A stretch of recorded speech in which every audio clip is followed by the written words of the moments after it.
834th Contact Sunday, 12th February 2023, 4:34 p.m. Greetings and welcome, dear friend, but I have a few things here that I still have to do by phone and by fax during the course of our conversation, but this will not affect our conversation. Greetings too, and thank you for your welcome. Of course, you can do what needs to be done. Do not let it disturb you. Then I have the questions here first that relate to the quorum of the small groups and audiobooks, namely.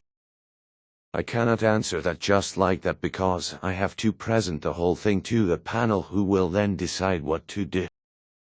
Good, that's what I was thinking, and I also told Bernadette. All right, then I will have Bermuda report to you what has come up regarding the questions. It would be good to know as soon as possible because we were asked about this some time ago, but I forgot to bring it to you for clarification.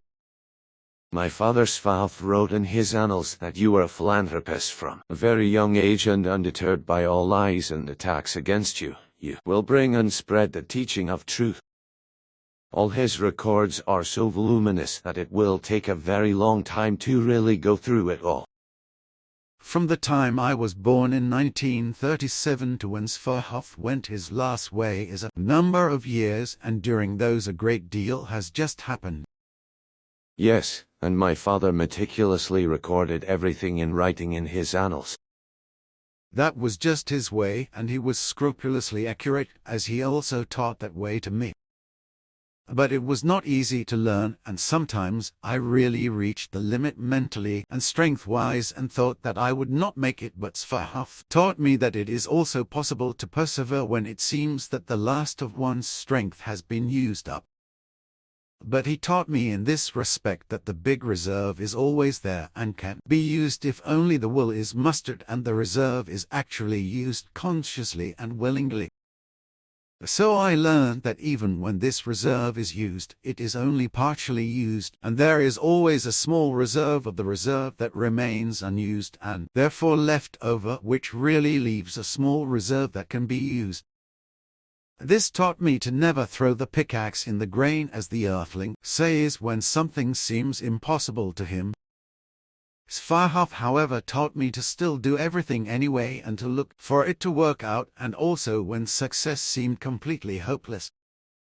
And he was always right, because a solution was always found, and it went on and led to success. He also taught me that Svath, your father, was a very wise man and a knower beyond compare, such as I could never meet again on earth, and I have really met many with great names, but there was not one among them who was anywhere near as wise as Svath was. he was also known among our peoples as the wisest of all the wise men, and, as you know, very many of his teachings are taught to our Ptaah's descendants at a very early age.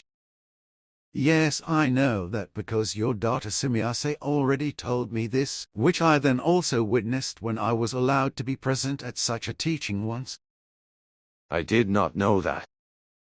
You do not inform everybody else about what is going on in your work area and what is being done and so on, as I know. This is what I was told at one time. This is indeed so, for we do not mix our fields of work with those of other persons of the same kind, for each has its individual methods which we do not spread to others, for in this way discriminatory differences do not appear which would cause discord. Certain methods and work procedures and so on can be asked about and also answered for better application, but otherwise individual work methods and results are absolutely not addressed. This only happens when special information meetings take place in this regard, where this and that is discussed. I am aware of that, but the whole thing would not work here on Earth, because, to be able to use this form of manners, it takes a lot more than just a big mouth, a know-it-all attitude, wanting to be big and wanting to be better, ramping up lots and lots of money and wanting to be an absolute expert. That corresponds to what really is. That's why also in all Earth states the general political behavior of the state leaders does not work, as also my father listed in his annals. However, This has become much worse since the 1940s and 1950s, when he wrote everything, as I myself have noticed. This is because I have become very interested in everything. Consequently, for about 3 years now I have been endeavoring to see much of what he wrote in person by traveling back into the past and traveling into the future on the spot. It is for... You never said anything about that. Well, it was not necessary, but it was very interesting, also concerning yourself, whereby through these journeys I came across realities that you never mentioned in conversations. Through this I have also become aware of various written works of yours that have never been mentioned by you before, but which my father has listed in separate annals, which I have not yet been able to read because there are too many of them. I suppose that is so, for it is many years that I have been with Sverhoff. Yes, but it's not just years, but many decades and even. It's okay, we do not have to talk about that. Actually, you are right, because I was addressing something else. It's just that I lost what I wanted to say by interrupting. But the point was, I still remember that I wanted to mention something about America, because in regard to this state I have noticed various things that have many similarities with the Nazi Empire and the atrocities that took place. However, this has been the case since ancient times, before the state of America was founded. Since that time, America in particular has shown itself to be very criminal in its hegemonic behavior with its associated acts of war and really extremely conscienceless forms of war crime, inhumanity and contempt for human life round the earth. In this regard, I have visited various places in the past and have seen how the American army committed tremendous war crimes and the military was never held accountable for them.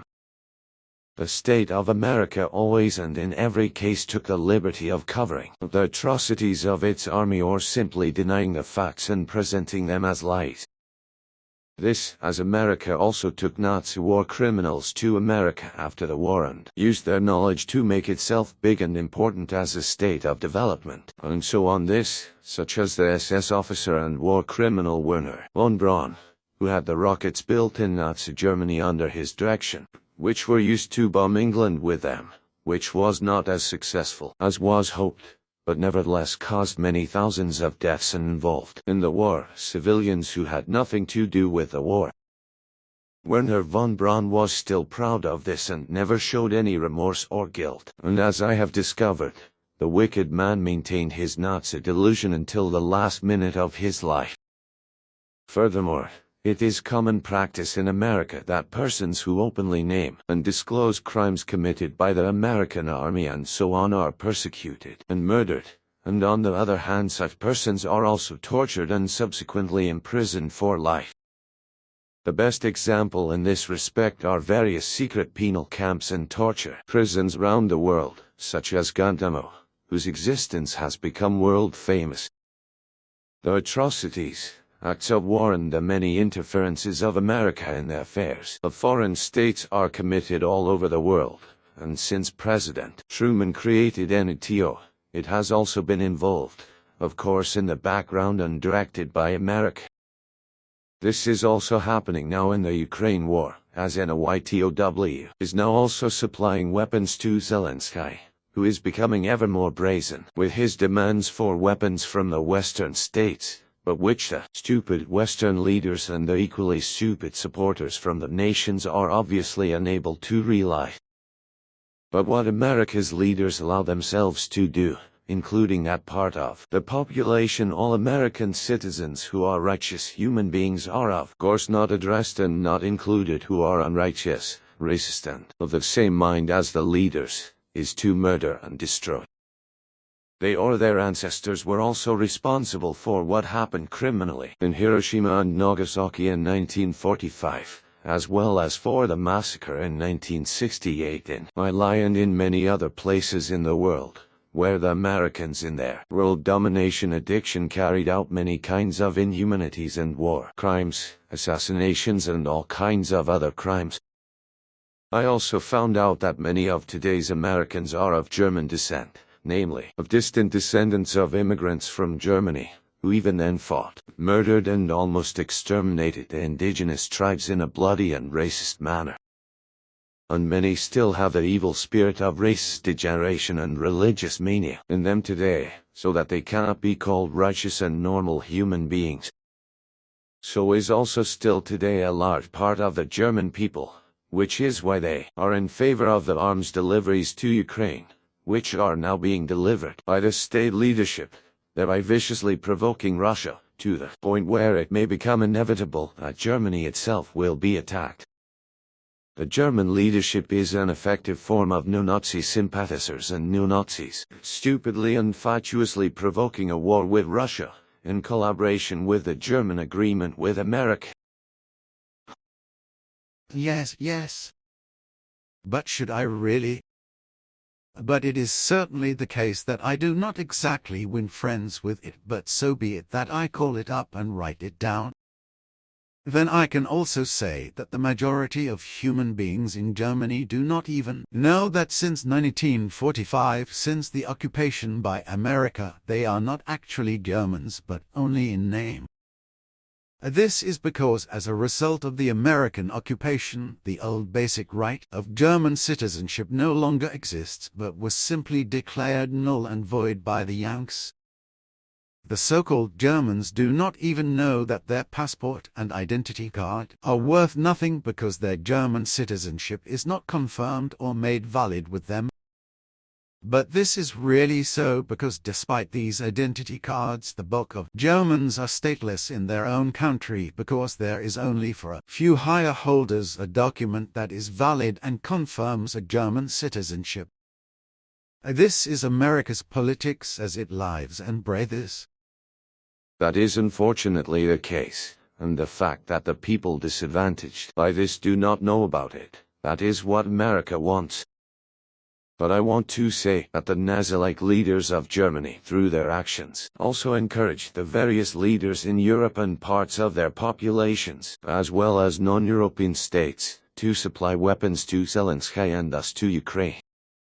Germany is doing exactly what Adolf Hitler did in Spain when he supplied Franco with tanks and weapons, which enabled the criminal to gain power. Germany and all the governments of those countries and their populations who now go along with it and supply arms to Zelensky, or only approve of it, are guilty of what will inevitably come, as you already wrote at the age of 12 in a poem that I have recorded here. With the help of Father Zimmermann, you then sent it to all the members of the Federal Council in Bern, as well as to various state leaders in Germany and Austria, as well as to the editors of the Village newspaper, other newspapers and radio stations, but never received a reply.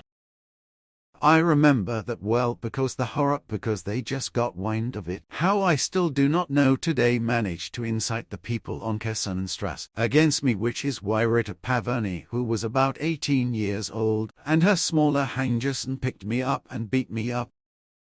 I know that, and it was this poem here. America and Europeland will tremble when freedom comes from the East with a hard hand, which is oppressed from America and Europe, which, however, will be punished by a hard teaching, for the world domination they wickedly cherish, and thus put countries and peoples into dictatorship. The Great Bear will come who will bring freedom, as in many other countries round the world, Russian land, which will wrest down all the unfreedom that many in America and Europe have heard, but it will take a long time until then, with lamentations, but the bear from the East will destroy it and settle the whole thing into peace and freedom, which will be carried out into the world with tears, because evil terrorism, dictatorship, hatred and war deny peace and freedom. Victor, might and the greed for world domination are tearing the world apart, and in many countries many a death cry rings out, as America and Europe carry out unfreedom and beat the human beings with war, misery and distress. The peacemakers, whose actions are based on might, are taught by the bear, and told that world power claims to world power breed evil strife, leading humanity to death and ruin. Therefore, the bear will tear apart all the evil of America, and it will also promise the same to Europe. when violent wars come from the world striking America, wars destroy everything in the world, crisscross, when the dictatorship of Europe echoes the same, and cries of murder resound from evil terrorism, then the bear will start to bite the discord, and this will rend the evil doings of the Western powers. Edward Meier, 7th July 1949. I would also like to say that weapons never bring peace, freedom and love, but only war, hatred, murder, destruction and ruin. And America is leading everything evil that is happening in Ukraine in the background, as the main actor in various manner for the delusion of world domination, and also from the very beginning with the involvement of mercenaries from all over the world and warfare advice and help for Zelensky. Therefore, a proxy war for America and its delusion of world domination is also being waged under the direction of Zelensky. With Zelensky, the buck has been turned into the hunter who, together with the Americans, is hunting Europe against peace and freedom. Zelensky, who is a war maniac, plays his role as an actor, that is to say, as a state and war actor so perfectly that all those who listen to his lies are in bondage to him. Hey! Is a wolf in sheep's clothing, as we say. Besides, human beings do not know that thoughts and words in any case set off swinging waves and influence other human beings. But this is generally the case, and therefore the attitude of human beings, apart from weapons, also creates swinging waves and causes much enmity, mischief, faith, greed, hatred, murder, revenge, and retaliation, as well as destruction. And what I find idiotic is that the runic symbol of death is used all over the earth as a sign of peace, spreading faith, hatred, murder, strife, war, destruction, and all evil across the earth. And that Christianity interprets your ancient sign for murder and destruction as a fish, and moreover abusively declares it as a Christian symbol, I find that simply oism. As far as I know, at least, that's how Svahoth explained it to me already. In ancient times, a Pleiadian woman called Fekema showed or gave this to a certain Pericles as a symbol of secret murder and destruction, but he did not use it himself, though the symbol was somehow handed down anyway, like this. This is known to me. Our ancient symbol sign for secret and subterranean murder and destruction of truth was unfortunately misused already in ancient times of the first Christianity. Coming to the meanings of the names that you asked me about the other day and for which I had to inquire, I can now tell you the meanings of the names are the following: Athar, which means the coming one. This one, it's written unclearly, but we thought it probably means Khan, which is the revealing one. And this name here, which we deciphered as Murangol, means the come one. For that I think it will be necessary to insert these names with their meanings into the existing list, which I guess Bernadette keeps. Yes, to my knowledge. Note the list with the names of Billy's known contacts is kept by Christian Franert. But tell me, since you are traveling around in the past, were you also present regarding happenings that relate to the Christian religion? I was, but so far only in pre-Christian times, such as the so-called flood, which did not come about from a primordial rain, but had its original cause in the melting of huge glacial areas and parts of the North Pole, which caused the waters of the seas and certain lakes to rise and cause floods of the rivers Tigris and Euphrates and the Black Sea and so on at that time. The Black Sea was actually a huge freshwater lake, but this slowly began to change about 10,000 years ago. Before the giant lake, the Black Sea, became salty due to the intrusion of seawater. Today, however, the Black Sea is called the sea because of its size.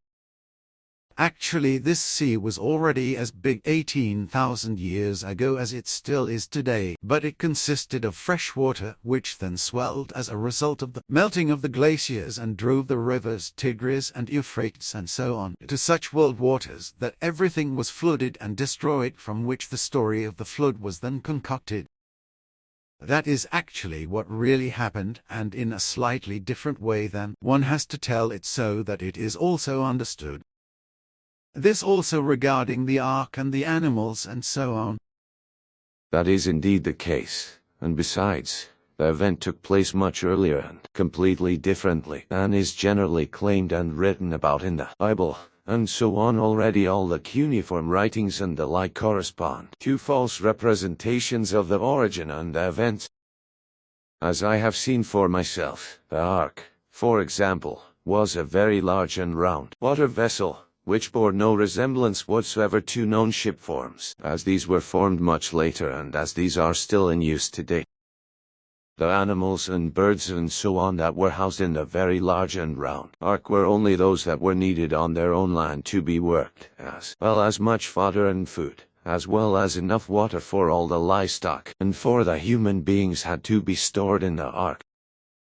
I know all that because Svarhoth, your father, let me see it all. The so-called ark was about 70 meters tall, 68 meters to be exact, if I remember correctly.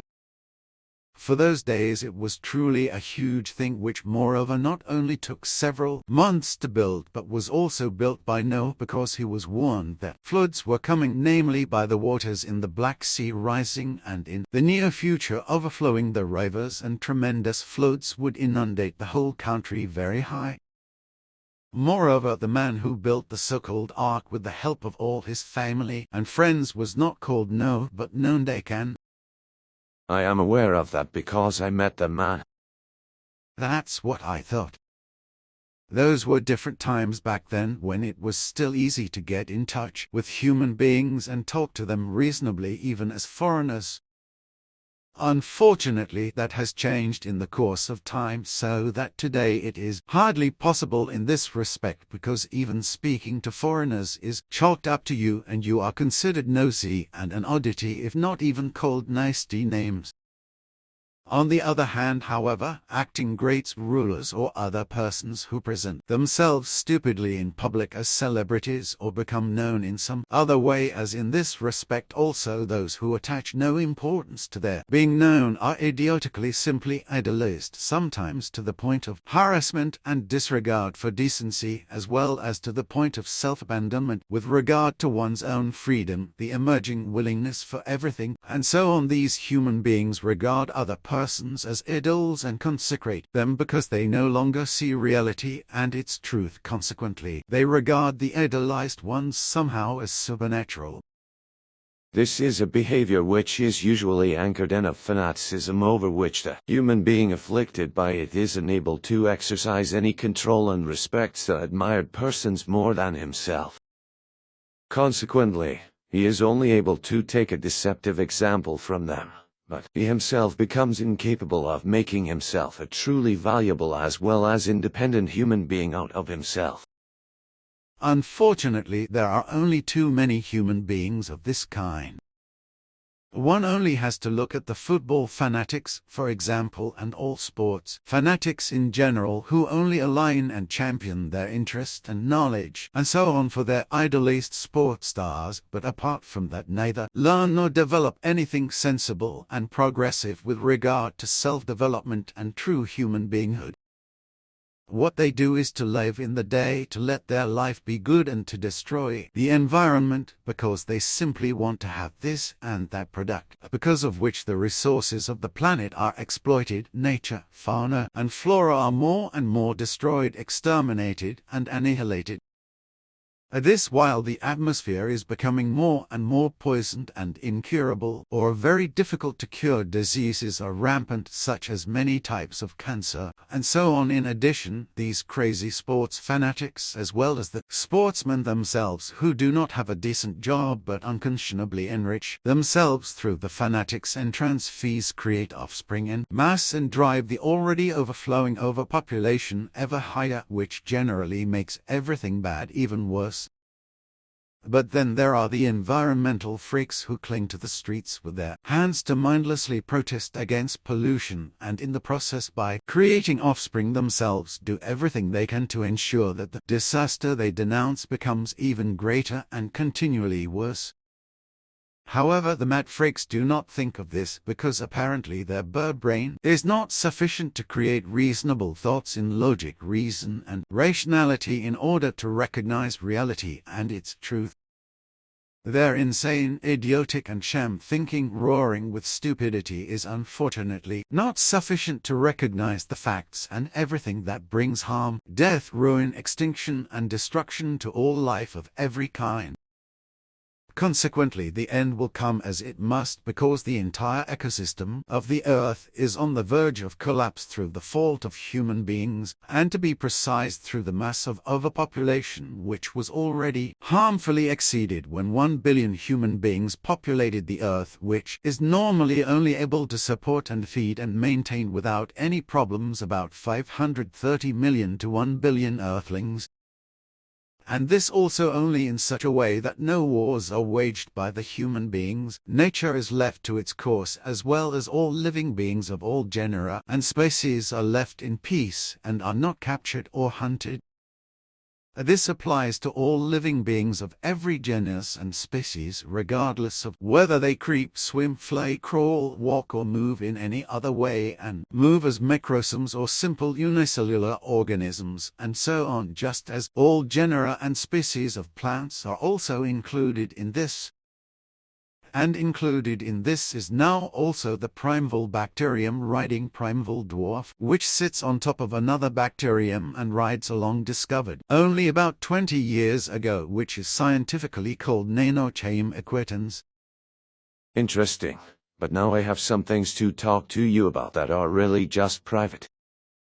Then just fire away with it, but I want to tell you up front that there are some things that are going to come up in our next conversation that are going to be quite something. So be it then.